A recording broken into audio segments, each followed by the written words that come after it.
Welcome to another episode of the Pineapple Perspective, hosted by Troy Hooper. That's me. I'm Troy Hooper. This is sponsored exclusively by Pepper Lunch Restaurants. Check out Pepper Lunch Restaurants if you're interested in expanding your franchise portfolio. So today, as usual, I tend to find some pretty interesting folks to bring on the show and have great conversations with about things in our industry. Without further ado, I'd like to welcome the CEO and co-founder of 86 Repairs, Daniel Estrada. Daniel, how are you? Hey, Troy, I'm doing great. Doing great. How are you? I'm great. Thanks for being on the show. Love having you. Daniel, we'll get into a little Thanks bit for having me. about your business and some very interesting questions I have topically about this entire ecosystem. But first, we love to start our show getting to know our guests by asking you, what does hospitality mean to you? It's a great question. I've enjoyed hearing some of the answers that your other guests have given. From my perspective, hospitality is about providing a great experience, and I think knowing your audience and knowing what that means to them is the most important thing. So if you're working in a fine dining restaurant, that's hospitality means something very different than if you're working a drive-through and trying to optimize the experience in a drive-through. So to me, hospitality is really matching, a great experience in the eyes of your customer with what their needs actually are. Yeah, I love that. Where do you come up with that? What in your life or where in your history would you have formulated such an opinion? Tell us a little bit about that. Well, I've been in the restaurant industry for the last 7, 8 years. And prior to that, I worked in technology. And a very long time ago, 20 plus years ago, I was a software engineer. And in those days, one of the really important kind of emerging topics around software interfaces and software design was about user experience. What is the person who's using the tools that you're building actually trying to accomplish with them? And so I spent some time studying and learning about the design thinking and some of the other practices that are used to really help match what your customer, your end user is trying to accomplish with a tool that helps solve those problems. And I think oftentimes we skip over some of those steps. And it was something really important when we started 86. We spent a lot of time with restaurant operators, with service companies, understanding how the R&M process was working for them at that time and getting to know the pain points. And what that did is it allowed us to not have to iterate and pivot in the business a bunch of times as we scaled. What we do today is very similar to what we did 7, 8 years ago. We've, of course, improved it in many different ways, but the core problems we're solving are the same.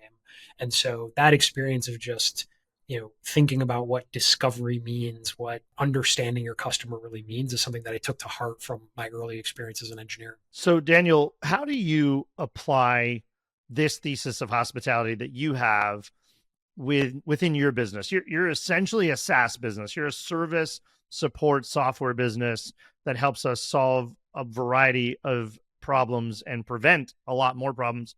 But most people wouldn't associate your business with being hospitable or having a sense of hospitality. So how do you apply that in your business?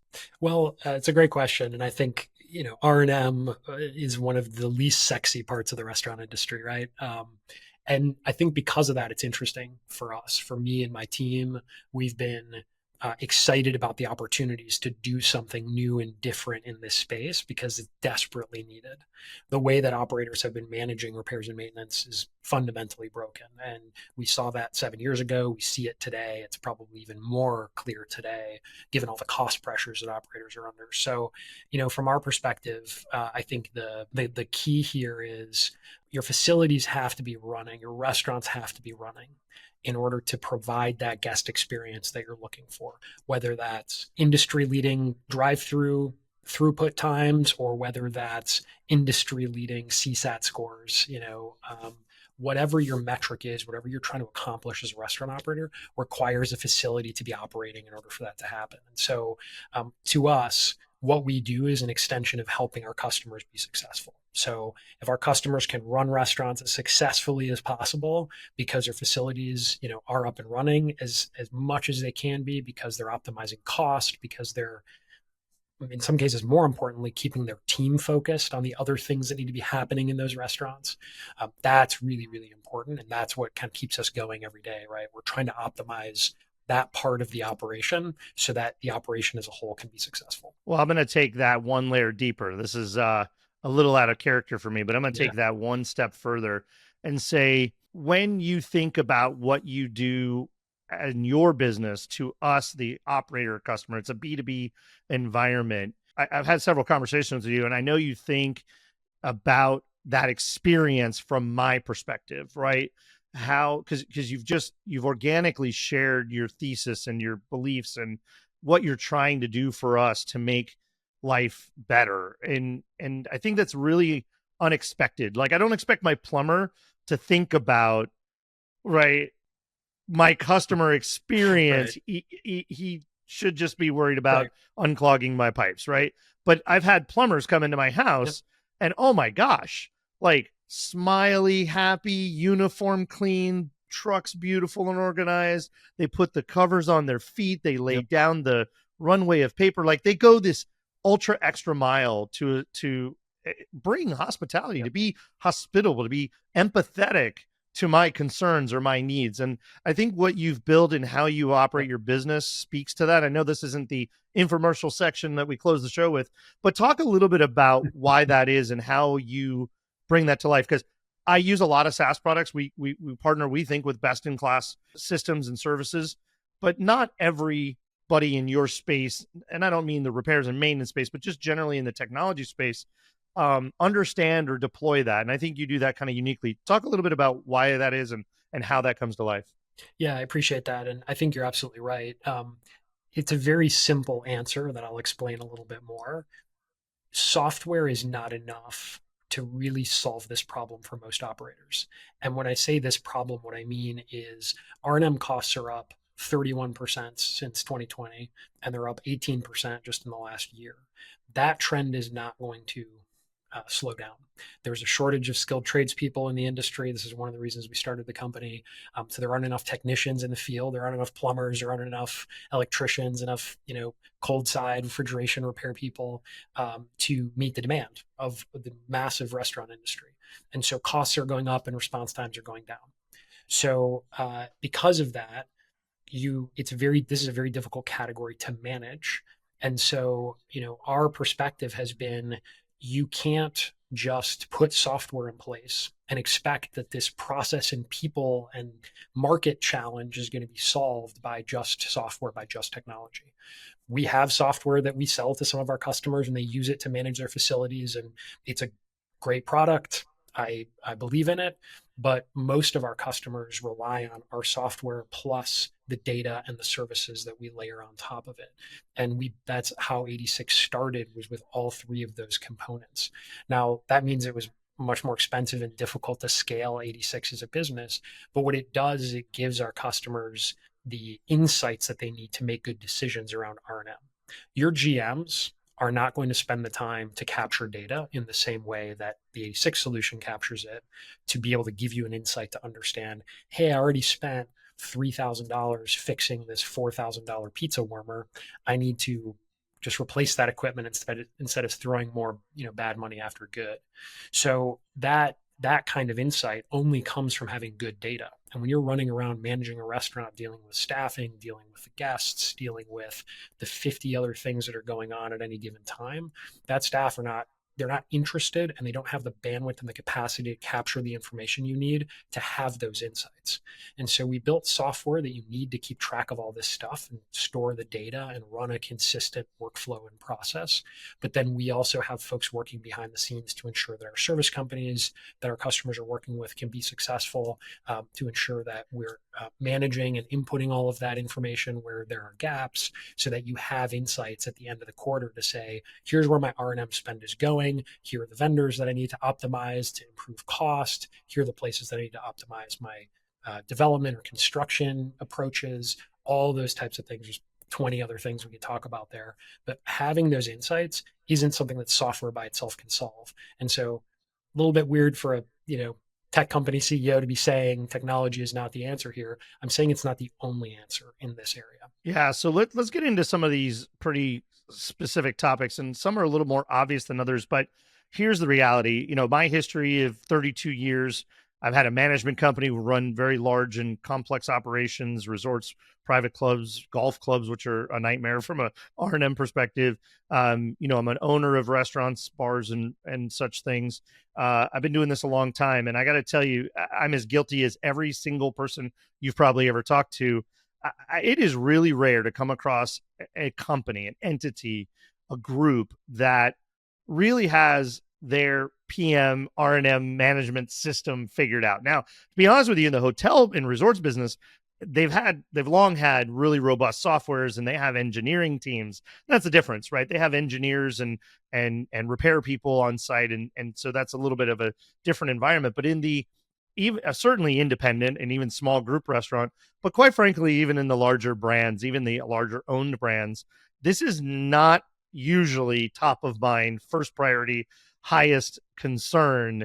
And it is often mostly reactive versus proactive. For those of you that are listening and you think you got it dialed in and you got the calendar and you got the reminders and you have every serial number of every model of every refrigerator, you could probably just stop listening now. But I would say that's a very small percentage of the market. I would say very few people I would love to have meet it you. I would love to buttoned meet up. you. So please send me a message. Yeah. So why is that? Why do you think when equipment is so expensive, if a single piece of equipment goes down, it could directly impact our ability to be open, to sell certain items, to be, to have a direct impact on our revenue generation, right? So it's something that's so important to the day-to-day function of our business and revenue production. Why is it that restaurant people in general are generally reactive to equipment maintenance and repairs and replacement rather than be proactive and ahead of the game? Well, I think it's been very hard for them to be proactive. I think it's been very hard for our industry to be proactive because there isn't good data, there aren't good insights to do that. And when you layer on top of that the fact that repairs and maintenance is typically in day-to-day operations, it's not something people think about that much until suddenly it is. And then it's the number one priority in that restaurant where a walk-in cooler is down, or critical piece of equipment, a fryer is down in a fried chicken concept. Those are the kinds of things that flare this up, but operators have not made it proactive because they don't have good insights to be able to really do anything. So if you went to somebody and you said, hey, you should be more proactive about your R&M, well, I don't know. All I have is one line item on my P&L that says repairs and maintenance, and everything gets dumped in there, right? And I don't know whether I'm spending more money across my locations on plumbing versus HVAC, and what the trends are and the types of repairs that I'm doing. Do I have poorly designed floor drains, right? Because the way I've organized my restaurants, or done my construction needs to be improved. So there's a lot of those kinds of things that operators just have historically have had no insight into. And so that is really what we set out to do. You can't have good operational insights without good data about where the money is going, what's being worked on, who's doing that work, right? How much that work costs. So all of those things are really critical. I don't fault operators on one hand for not being proactive here, but I think the current cost environment is changing that. We've been very focused on food and labor because those are obviously the two biggest cost categories. But I would argue every day that R&M is the largest controllable line item on the P&L. In other words, I can't change the price of eggs. Labor costs, I can't change minimum wage. What I can do is make my restaurant more efficient to require less staff, change my layouts, change my menus, right? There are things I can do to control those costs. But operators have been nipping and tucking at those problems for years. R&M is not a problem that they've really been poking at, save for maybe the last 6-9 months, in a really proactive, strategic way. So I think you need data to do that. That's what we're setting out to do, is to provide operators the data they need to be proactive there and really bend, that trend in the R&M space and the facility space. Yeah, look, I think some of what you just said, you described the value proposition of being a Pepper Lunch franchisee. Quite frankly, we don't have walk-in coolers for two reasons. One, we don't need to store that much total food that we can't accommodate in under-counter refrigeration and region refrigeration, but mostly because the space, I can gain that space. That a typical walk-in cooler is about the size of a bathroom, so I get that back in square footage, but mostly because of the unreliable costs and expense, not only to build and put it in, but to maintain it and repair it, 3, 4, 5 years down the road. Look, a walk-in's going to do great for 2 or 3 years. It's year 5, 6, 7, 10 that you got to really be worried about. And so for all those reasons, like, we just eliminated it, right? And I think a lot of operators, a lot of businesses, and when we were designing the new prototype for Pepper Lunch, same consideration. When we're talking to the refrigeration companies and we're talking to other critical infrastructure equipment companies, I got to tell you, it was all about reliability. It was about uptime, availability of spare parts, availability of technicians familiar with the brand, et cetera, et cetera. That was a huge part of the consideration for the brands that we partnered with and promoted and put in place for our growth for our new prototype, because of all of these things that you mentioned, right? But it doesn't mean they don't need to be proactively maintained and thought about and cataloged and properly, cared for. That's right, and that's a great example of being strategic and being proactive in how you design the facilities in the first place. I think that's a big kudos to you and the Pepper Lunch brand for thinking about that, right? Being proactive about that. That helps your franchisees be more successful, obviously.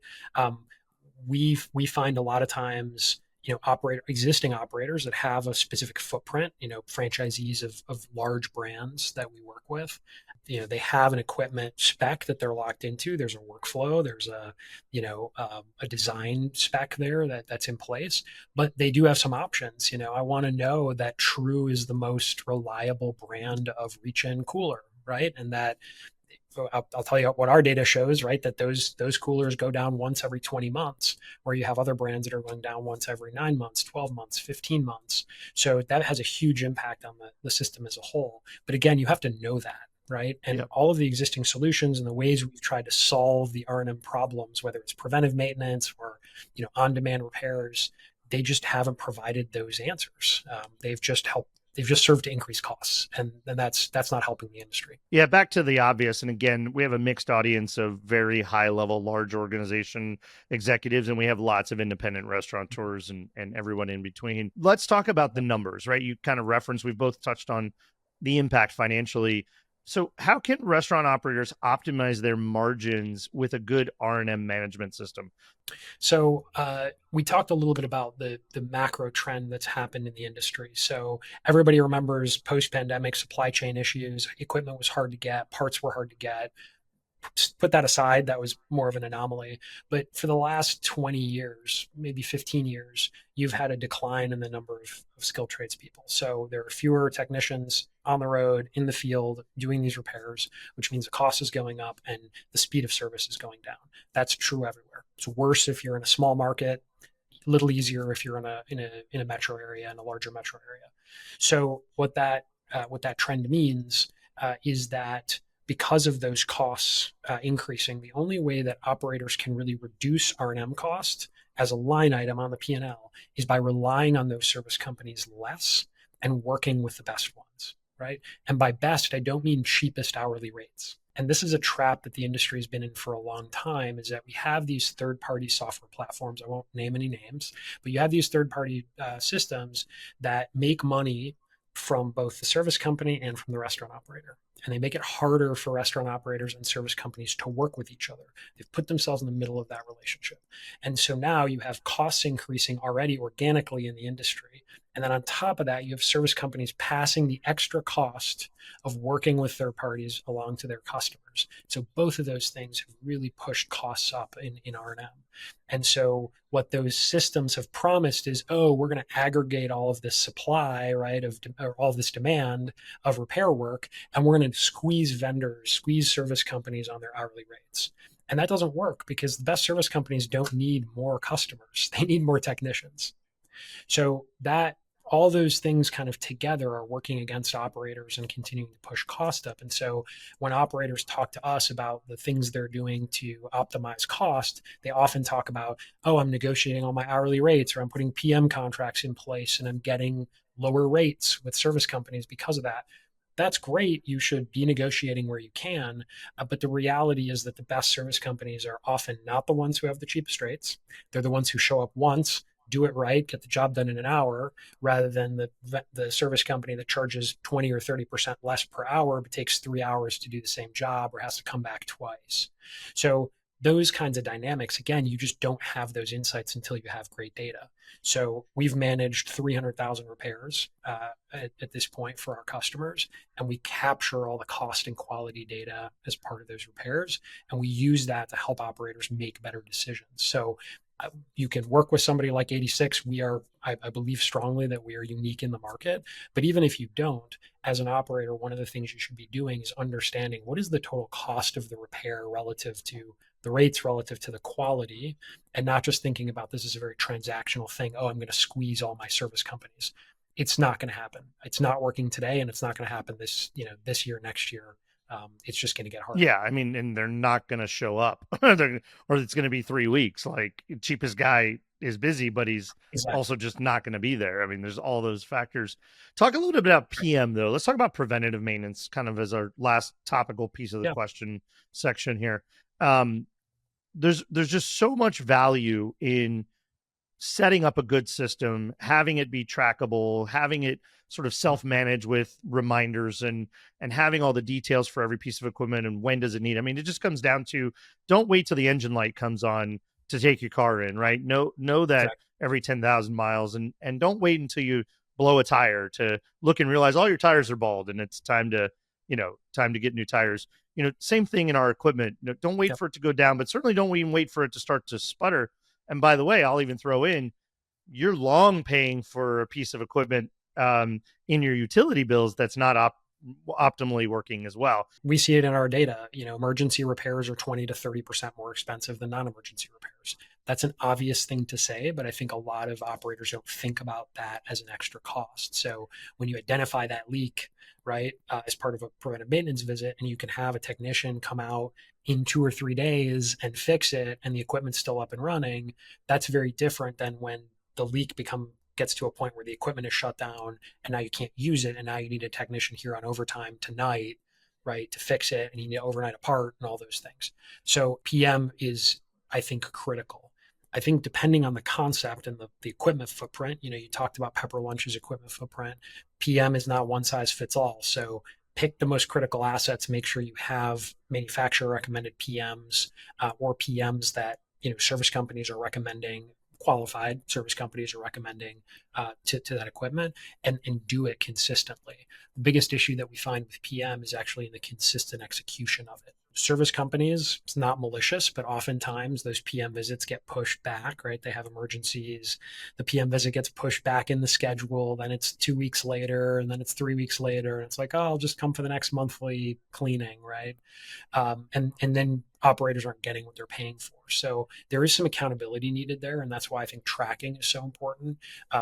We have PM tracking solution in our platform, but regardless of how you track it, if you have the operational maturity as an operator to put a checklist in place and follow those processes consistently, make sure that that GM or somebody in your ops leadership team is making sure that those visits are actually happening, and that we know that those service companies were on site, did the visit, we understand what's happening as part of those PMs. We hear a lot of stories about, I've got a PM on my HVAC system, and then another repair company comes in and says, oh, this filter hasn't been cleaned in 2 years, So you need to be sure that somebody's kind of closing that loop. And if you don't have a tool in place to have those reminders happening, or a really reliable kind of checklist process, it's very hard to manage that. Yeah, I think it's critical. And I think, again, most operators don't have anything that's reliable and certainly not automated. So I think it's an important consideration when looking for a solution. Daniel, let's get to this third part of the show, which is to talk about your company. Tell us, what is 86 Repairs exactly? What do you do? Who do you do it for? What's so special? Why should people look into 86 Repairs? Happy to share some insight, and folks can reach out to me if they're interested in more information. 86 Repairs is the R&M solution built specifically for the restaurant industry. So we, as I mentioned earlier, we combine software, data, the best in the industry, and services together to help our customers reduce cost, reduce R&M cost, improve their margins ultimately, and save time from staff, and help staff stay focused on managing the restaurants.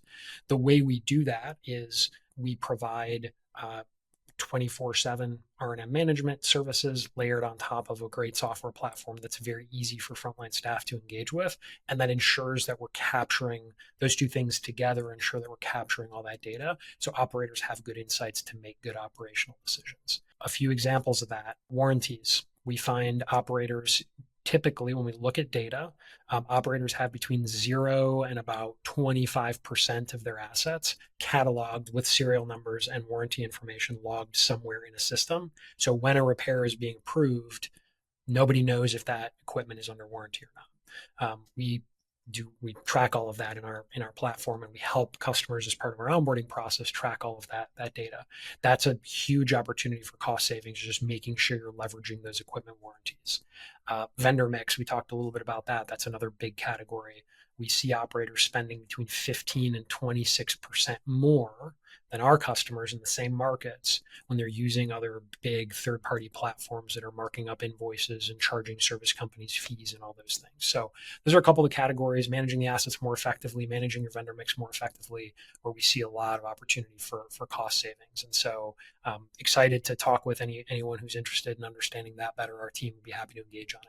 Yeah, you touched on this earlier. I wanted to dig a little deeper on this, or just call it out one more time.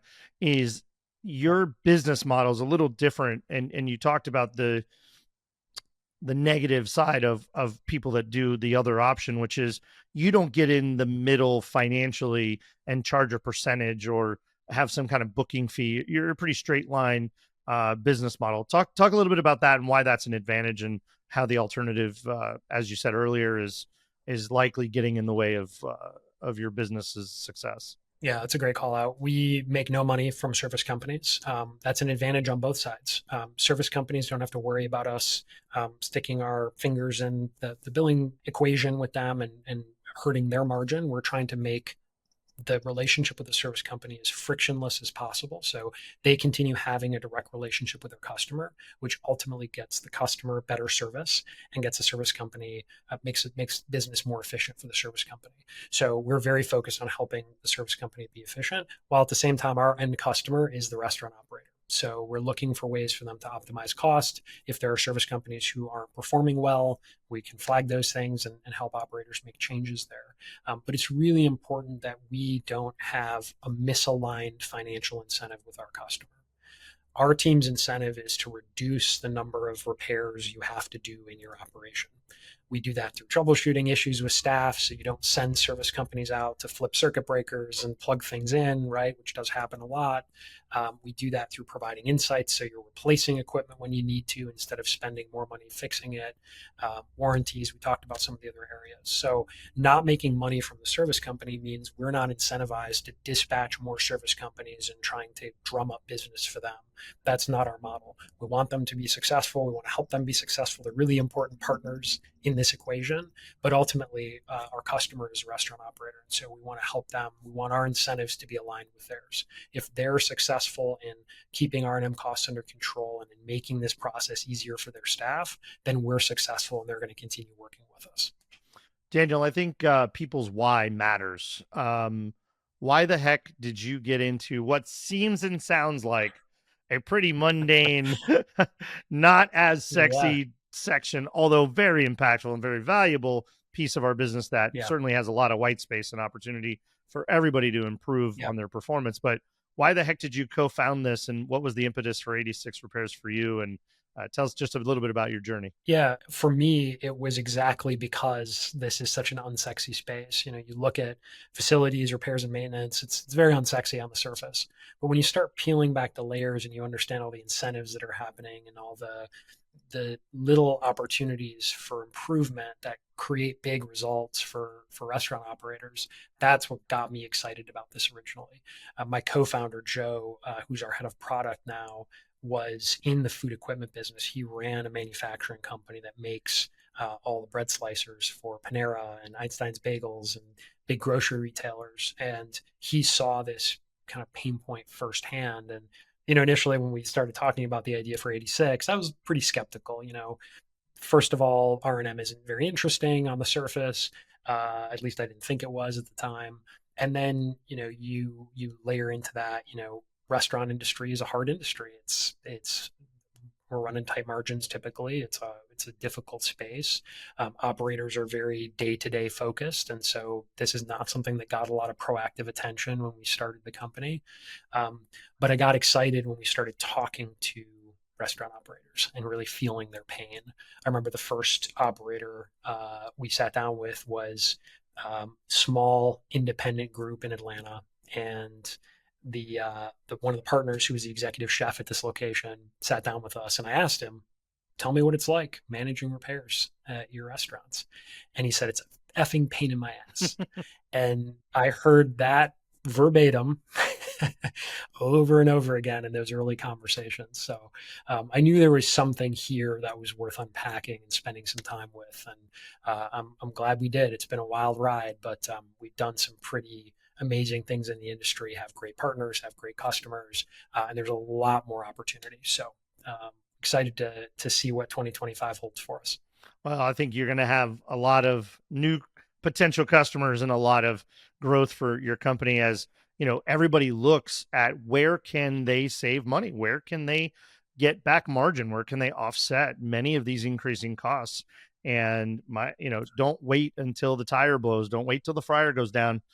Wink, wink. Hopefully somebody's listening that I've recently had this conversation with is like, don't wait. Like there's things you can do and you should do. And some of it's pretty simple, keeping lists and checklists and having a system. So whether you're with 86 repairs or you use a software or you don't, hopefully we've opened some hearts and minds to the idea that this is an opportunity in your business to save money, make back some money, think about who your service providers are and what their incentives are when you call on them, because I think that's sort of an area of skepticism that we all should have more transparency in.